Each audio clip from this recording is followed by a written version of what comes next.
November 2024. Floyd Dade Jr. sits in his living room at age 104.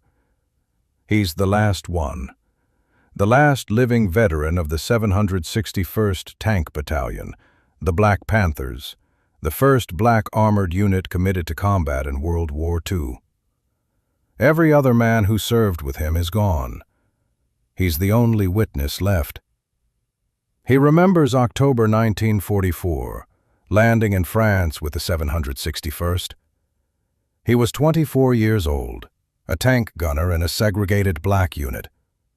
The Army told them black men couldn't operate complex machinery like tanks, couldn't handle the technical demands, couldn't perform under the stress of armored combat.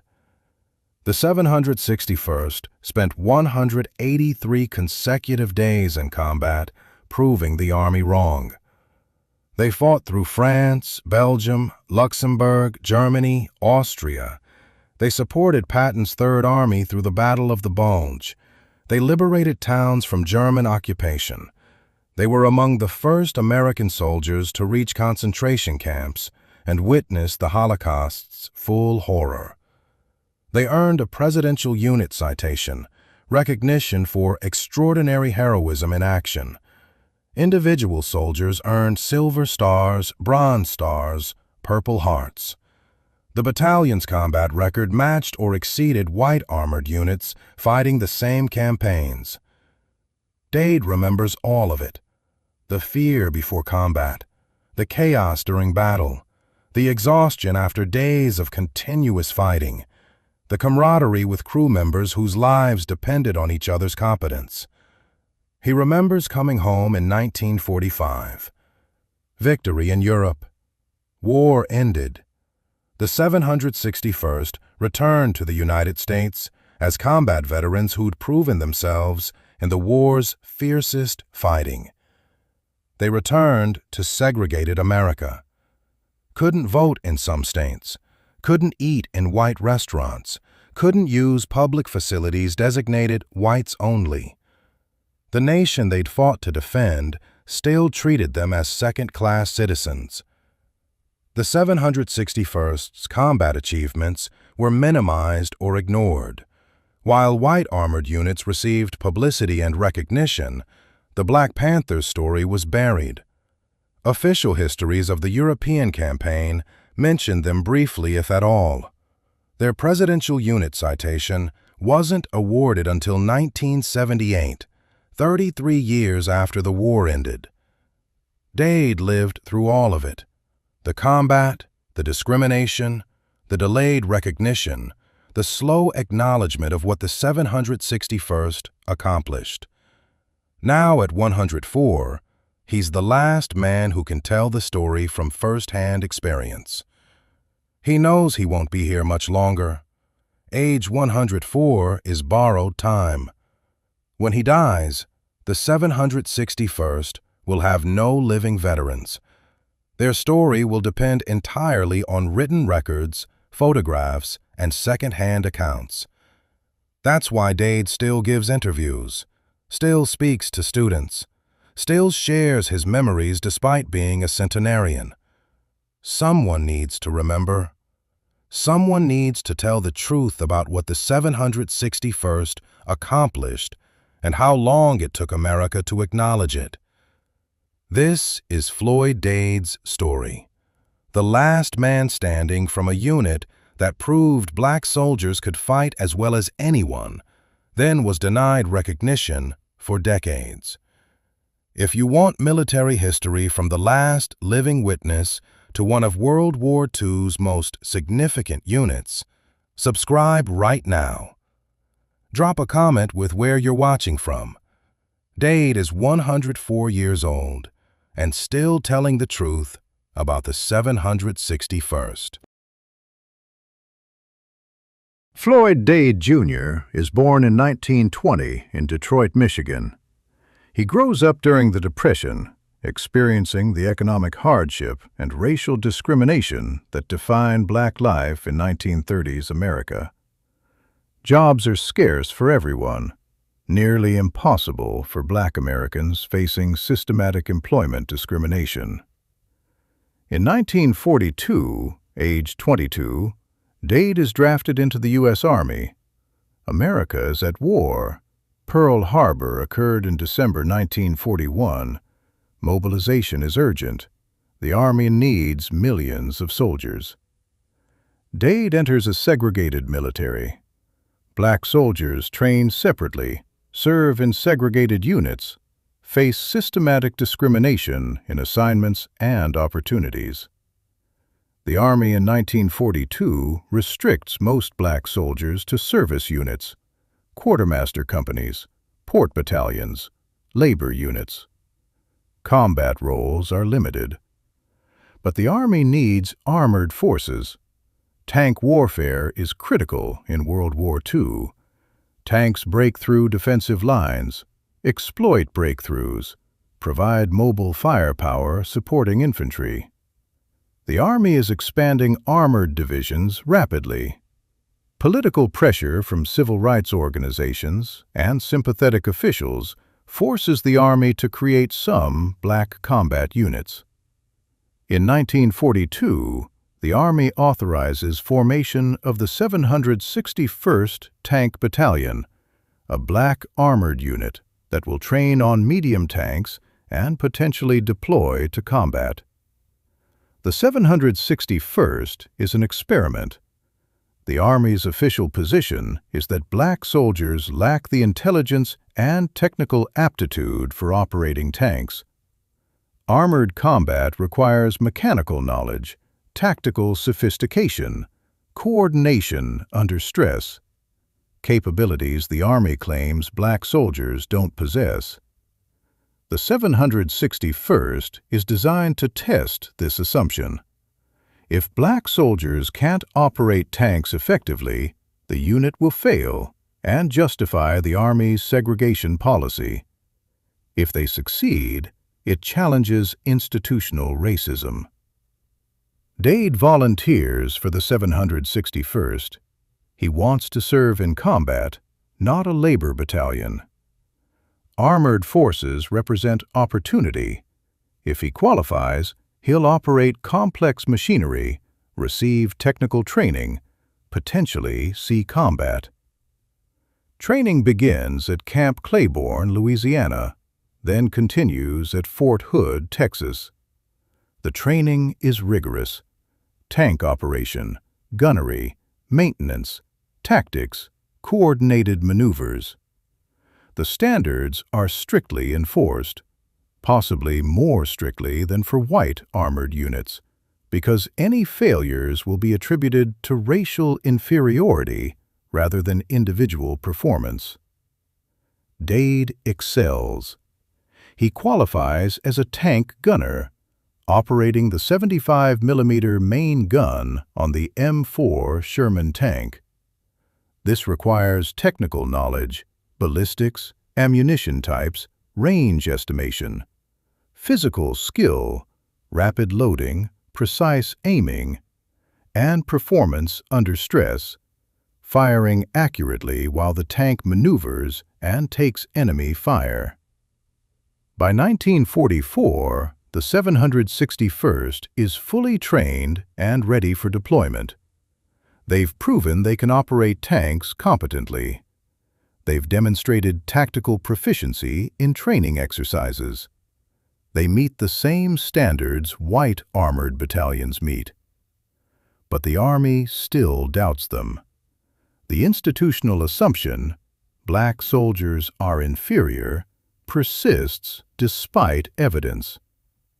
The 761st will have to prove themselves in combat before the Army accepts their capability. October 1944. The 761st Tank Battalion lands in France. They're assigned to General George Patton's Third Army, the aggressive, fast-moving force driving toward Germany. Patton needs armored units to support his operations. The 761st will provide that support. Patton addresses the battalion before their first combat. "Men, you're the first Negro tankers to ever fight in the American Army. I would never have asked for you if you weren't good. I have nothing but the best in my army. I don't care what color you are, as long as you go up there and kill those Kraut sons of bitches. Everyone has their eyes on you and is expecting great things from you. Most of all, your race is looking forward to you. Don't let them down, and damn you, don't let me down." The speech is complicated. Patton acknowledges the 761st's capability, but also the racial pressure they face. They're representing their race, not just themselves. Every action will be interpreted through racial lens. Success will be credited to their unit. Failure will be attributed to their race. This is the burden black combat units carry. Individual performance becomes racial referendum. White units that fail are judged as individual failures. Black units that fail prove racial inferiority. It's unfair, unjust, and the reality the 761st faces. They enter combat November 7, 1944, supporting the 26th Infantry Division near Moyenvic, France. The mission? Break through German defensive lines, support infantry advance, engage enemy armor if encountered. Dade's tank advances with the battalion. German forces resist. Anti-tank guns, infantry with Panzerfausts, anti-tank rockets, artillery. The fighting is intense. Several 761st tanks are hit. Casualties occur. Killed, wounded, tanks destroyed. But the 761st accomplishes their mission. They break through German lines, support the infantry advance, force German forces to retreat. The battalion's first combat operation is successful. This is the story of the last man who fought with the Black Panthers, 104 years old and still telling the truth. If you want military history from a living witness to the 761st's achievements, subscribe right now. Drop a comment with where you're watching from. When Dade dies, there will be no living 761st veterans. Over the following months, the 761st fights continuously. They support operations across France, into Belgium and Luxembourg during the Battle of the Bulge, then into Germany and Austria. They face German tanks, anti-tank guns, infantry resistance, artillery. The 761st's record, 183 consecutive days in combat. This is extraordinary. Most armored units rotate out of combat for rest and refit after weeks of continuous action. The 761st fights for 6 months straight because the Army won't relieve them. Segregation means fewer black units available to replace them. Dade's experiences during this period define his life. The fear before combat, waiting in the tank, knowing they'll advance toward enemy positions, uncertain if he'll survive. The chaos during battle, explosions, gunfire, radio chatter, split-second decisions. The exhaustion after days of fighting, sleeping in the tank, minimal food, no time to process what they've experienced. He also experiences the camaraderie that defines combat units.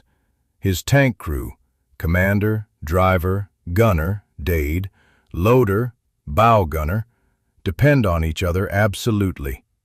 Their survival requires each man performing his role competently. This mutual dependence creates bonds stronger than anything Dade experiences before or after. The 761st liberates several French and German towns from German occupation. They're sometimes the first American forces the civilians see. The liberation experiences are emotionally complex. Civilians celebrating freedom, American soldiers exhausted from combat, ongoing fighting nearby. In April 1945, elements of the 761st reach Gunskirchen concentration camp in Austria. They're among the first American forces to witness Holocaust conditions directly. Dade sees survivors, skeletal, dying, barely human after years of systematic starvation and abuse. He sees the evidence of industrial-scale murder. This experience shocks him profoundly. The 761st fought to defeat Nazi Germany. Discovering what Nazi Germany actually did, the systematic murder of millions, makes the war's purpose viscerally clear. This wasn't just political conflict. This was fighting absolute evil. May 1945. Germany surrenders. The war in Europe ends. The 761st Tank Battalion has fought for 183 consecutive days. They've earned their combat record. Towns liberated, enemy forces defeated, missions accomplished. Individual soldiers earned silver stars, bronze stars, purple hearts for wounds received in action. The battalion earned recognition from commanders they served under. Patton's Third Army commends their performance. Infantry units they supported praise their effectiveness. The combat record is documented and undeniable. But recognition is delayed and minimized. The Army doesn't publicize the 761st's achievements. While white armored units receive publicity, news coverage, official histories, recognition ceremonies, the Black Panthers story is buried. Why? Because acknowledging their success contradicts the institutional narrative that justified segregation. The Army claimed black soldiers couldn't operate tanks, couldn't handle armored combat, couldn't perform at white soldiers' level. The 761st proved all these assumptions wrong. Admitting this means admitting segregation was based on racism, not capability differences. The Army in 1945 won't make that admission. So the 761st's achievements are minimized. Dade returns to the United States in late 1945. He's a combat veteran, proven himself in the war's fiercest fighting, served honorably for 3 years.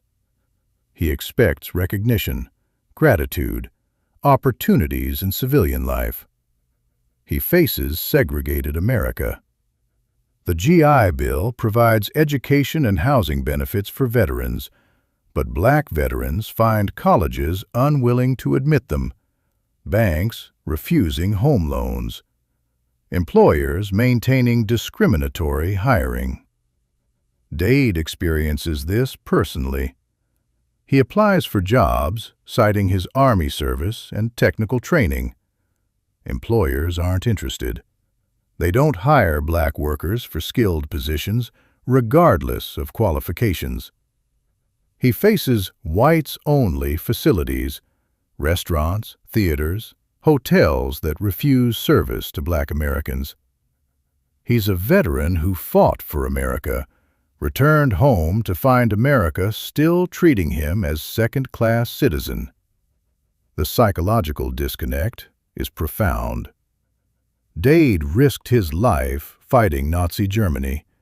He witnessed the Holocaust, ultimate conclusion of racial ideology taken to genocidal extreme. He knows racial hierarchy is evil. Then he returns to America, maintaining its own racial hierarchy through segregation. The parallels are uncomfortable and undeniable. America isn't Nazi Germany. The scale and nature are different. But the underlying premise, one race superior to another, is the same. Many Black World War II veterans become civil rights activists because of this disconnect. They fought for democracy abroad, determined to achieve it at home. The civil rights movement of the 1950s to 60s is driven partly by Black veterans who won't accept continued segregation after proving their equality in combat. Dade doesn't become a public activist, but he supports civil rights privately. He votes, joins civil rights organizations, participates in the slow process of dismantling segregation through legal and political pressure. The 761st Tank Battalion story remains largely unknown for decades. They don't receive their Presidential Unit Citation until 1978, 33 years after the war ended. The citation recognizes extraordinary heroism in action against an armed enemy during their 183 days of combat. It's the recognition they deserved in 1945, delayed by institutional racism and bureaucratic resistance. Individual soldiers from the 761st receive belated recognition. Staff Sergeant Reuben Rivers, killed in action November 1944, is awarded the Medal of Honor in 1997, 52 years posthumously. His tank was hit and disabled. He was severely wounded, but he refused evacuation and continued fighting until killed. His Medal of Honor recommendation was denied in 1945, upgraded 52 years later when the Army reviewed discriminatory award denials. The 761st story enters public consciousness gradually through the 1980s to 90s. Books are published documenting their service. Documentaries feature their story. Museums include exhibits about the Black Panthers. Schools teach their history as part of World War II curriculum. But this recognition comes as 761st veterans are dying. Most served in their early 20s during World War II. By the 1990s to 2000s, they're in their 70s to 80s, dying at increasing rates. The unit's living veterans decrease annually. Floyd Dade outlives them all. He reaches his 80s, 90s, then crosses 100.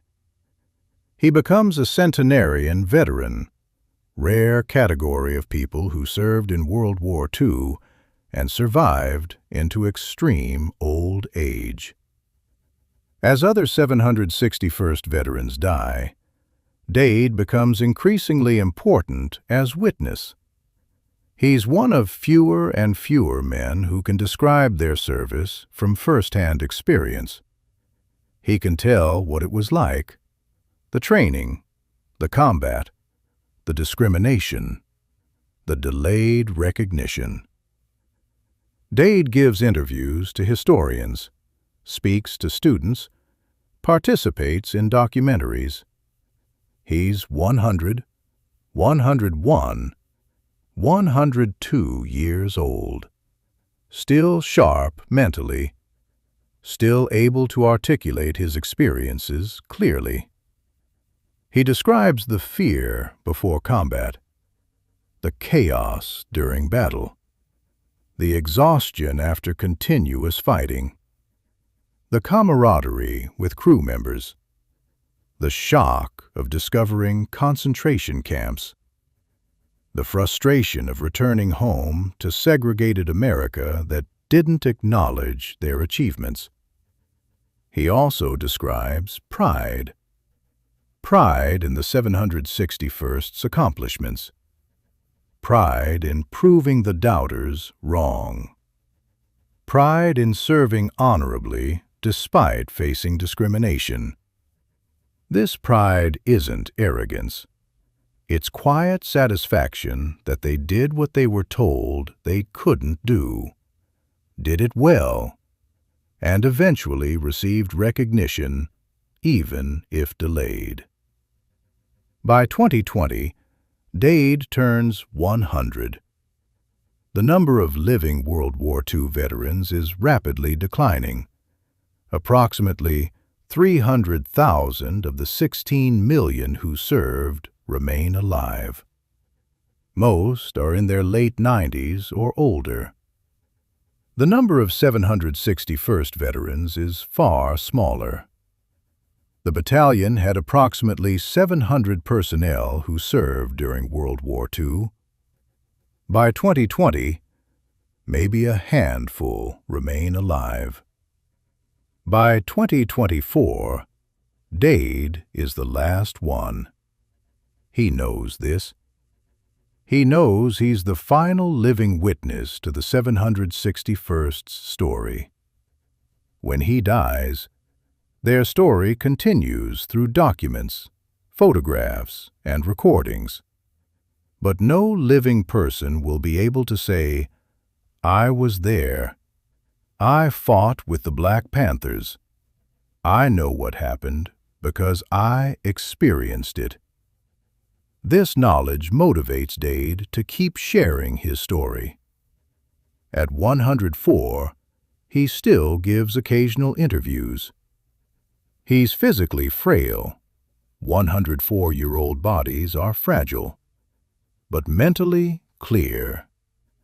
He can still describe his service, still articulate what the 761st accomplished, still explain why their story matters. He emphasizes several points consistently. First, the 761st proved black soldiers could fight as effectively as anyone. The institutional racism that claimed black soldiers couldn't operate tanks was wrong. Combat performance proved it wrong. Second, recognition matters. The 761st deserved immediate recognition for their service. Delaying it 33 years for Presidential Unit Citation was institutional injustice. Acknowledging achievements matters to the people who earned them and to future generations learning from history. Third, the fight for equality continues. The 761st fought for democracy abroad and faced discrimination at home. That contradiction drove the civil rights movement.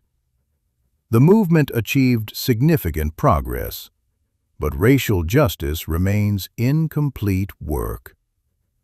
At 104, Dade is living history.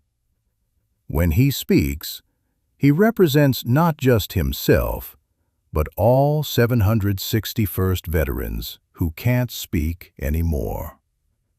His words carry the weight of being the last witness.